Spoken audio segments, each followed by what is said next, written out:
Assalamualaikum warahmatullahi wabarakatuh. Alhamdulillahirabbil alamin. Wassalatu wassalamu ala asyrafil anbiya'i wal mursalin wa ala alihi washabihi ajmain.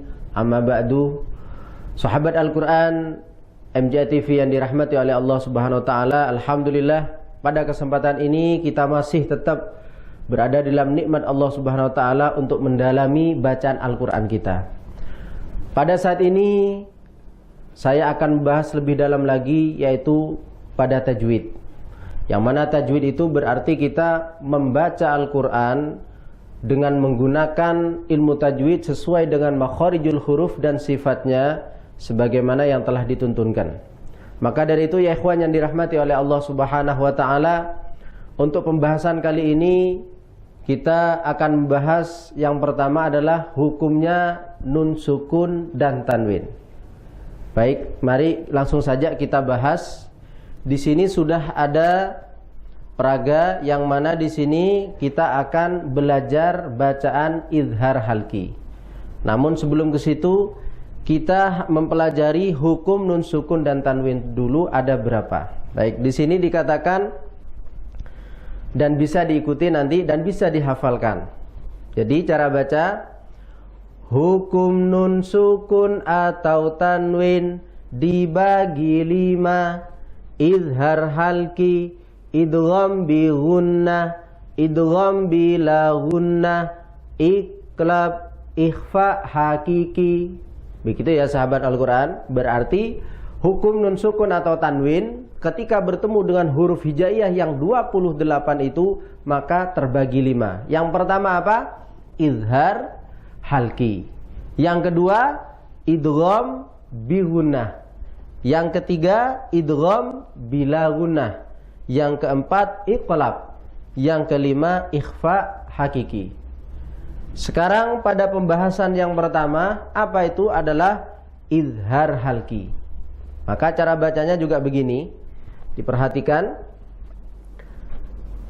Izhar halki ialah nun sukun atau tanwin bertemu salah satu huruf hamzah, ha, kha, ain, ghin, ha.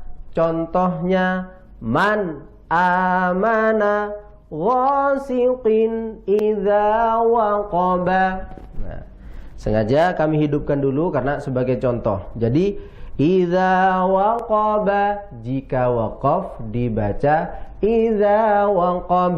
Nah, namun yang kita bahas sekarang adalah izhar halki.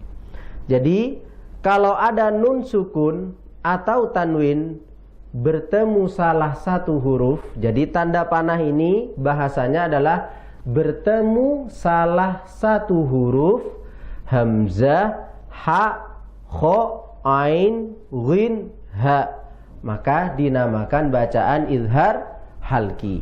Nah, contohnya seperti yang di bawah ini. Man amana, bacaan apa? Izhar halki. Ustadz, izhar halki itu apa? Izhar halki. Izhar itu dari kata zohara. Dari harus jelas. Zuhur, zohir, itu artinya jelas, terang. Dan cepat, pendek. Tidak boleh ditahan atau dipanjang-panjangkan. Izhar. Halki, artinya halki itu apa? Halak, dari kata-kata halki, tenggorokan. Kenapa kok dikatakan izhar halki? Jelas terang pada tenggorokan. Nah, maka artinya izhar halki, jelas terang pada tenggorokan. Karena huruf-hurufnya izhar halki, makhrajnya, tempat keluarnya semuanya ada di tenggorokan. Contoh ini, hamzah dan ha, di mana tempat keluarnya? Pangkal tenggorokan, di sini. Ain dan ha di tengah tenggorokan. Ghin dan kho ada di ujung tenggorokan. Maka dinamakan izhar halki. Jadi diucapkan jelas, didengarkan jelas, dan kita juga merasa kalau yang kita baca itu adalah jelas. Itu namanya izhar. Maka harus dibaca man. Tidak bisa mana amana, itu bukan izhar namanya. Walaupun aslinya bacaan izhar, tapi yang baca kok tidak izhar, berarti belum mencapai atau belum menggunakan ilmu tajwid yang sesungguhnya. Karena di dalam ilmu tajwid ini memperindah, memperbaiki bacaan kita sesuai dengan tuntunan bacaan Al-Qur'an. Ya. Kalau ditanya man amana, dinamakan bacaan apa? Izhar halqi. Kenapa? Karena nun sukun bertemu dengan huruf hamzah. Paham ya sahabat Al-Qur'an? Atau di dalam lafaz wasiqin idza waqaba qin. Nah, di sini ada tanwin. Karena kita belajar hukumnya nun sukun dan tanwin itu ada 3, tanwin yang manapun. Setelah tanwin kok terdapat hamzah, maka dinamakan bacaan izhar halqi. Baik itu satu kalimat atau terdiri dari 2 kalimat. Maka cara bacanya, karena ini tanwin itu kita tahu kemarin apa? Suaranya nun sukun. Berarti aslinya ada sukun. Kalau ada sukun ditekan. Setelah ditekan baru kita akan menemukan izhar. Baru menemukan yang namanya bacaan. Nah, contohnya di sini wasiqin idza waqaba qin i. Dinamakan bacaan apa? Izhar halqi. Izhar artinya apa? Jelas. Halqi artinya apa? Tenggorokan. Berarti izhar halqi artinya jelas pada tenggorokan. Kalau jelas harus dibaca pendek, tidak boleh dipanjang-panjangkan. Qin i wasiqin idza waqaba. Contoh yang kedua. Kalau di sini huruf ha, berarti di sini ada nun sukun atau tanwin bertemu dengan huruf ha. Nah, contohnya kita baca yanhituna.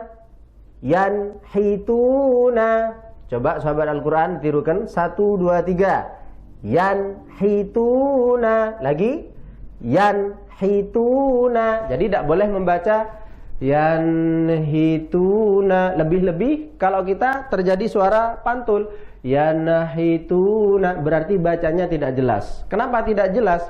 Karena bacanya tidak ada keinginan, tidak ada tekanan, sehingga bacanya cuma biasa. Nah, seperti itu. Kalau ada tekanan yan, nah maka iya ditekan karena ada sukun, baru di situ akan jelas bacaan apa. Oh, ternyata bacaan izhar halqi. Harus jelas. Yanhituna. Nah, begitu. Kemudian contoh yang kedua dari tanwin, alimun hakimun. Munha. Tidak boleh munaha. Nah, kalau lemah bacaannya akan munaha, dan itu banyak kita dapati. Alimun hakimun. Lebih lanjut lagi. Nah, berarti ini bacaan izhar halqi karena tanwin bertemu huruf ha. Seperti itu. Kemudian contoh yang berikutnya kho. Berarti nun sukun atau tanwin bertemu huruf kho. Bisa difahami ya sahabat Al-Qur'an? Coba kita baca bareng-bareng. 1 2 3. Min khaufin yauma idzin khashi'atun. Min khaw. Min. Tidak boleh mil dan lain sebagainya. Tapi kita harus baca min, begitu ya. Coba lagi saya kasih contoh. Min khaufin, semua min khaufin, bagus. Kemudian ini yauma idzin khashi'atun. Coba yauma idzin khashi'atun. Nah, jadi min khaufin zin kho. Kalau ditanya bacaan apa? Izhar halqi. Kenapa kok dinamakan bacaan izhar halqi? Karena nun sukun bertemu dengan kho. Kenapa zin kho dinamakan bacaan izhar halqi? Karena tanwin bertemu dengan huruf kho. Jadi izhar halqi seperti itu, jelas tanpa didengarkan atau dibaca pada tenggorokan. Nah, di tenggorokan kita karena hurufnya tadi ada di tenggorokan. Ya, seperti itu ya sahabat Al-Qur'an. Kemudian lebih jauh lagi, lafadz an'amta. Ini banyak orang juga salah di sini. Kadang dibaca rata, an'amta. Nah, begitu ya. Coba perhatikan. Kita lanjut. An'amta, harus an-am. Ini hamzah pangkal, ain tengah. Tapi yang kita bahas nun sukun bertemu ain. An'amta sami'un alimun. Nah, kemudian di sini ghin, nun sukun bertemu ghin, tanwin bertemu huruf ghin. Dinamakan bacaan apa? Idhar halki. Betul sekali. Coba.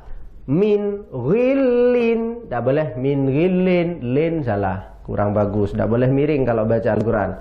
Lin. Min ghillin. Maka tanwin ditekan. Azizun ghafurun. Zun gha. Aslinya nanti ketika ngaji tidak seperti itu juga. Tapi sudah bagus. Kalau ketika belajar memang harus ditekan, luar biasa. Zun wo. Kemudian min ghillin. Tapi ketika ngaji nanti akan samar. Tapi kan sudah jelas. Maksudnya jelas, sudah jelas kalau di situ ada bacaan izhar halki dan enak ketika membaca. Nah, seperti itu.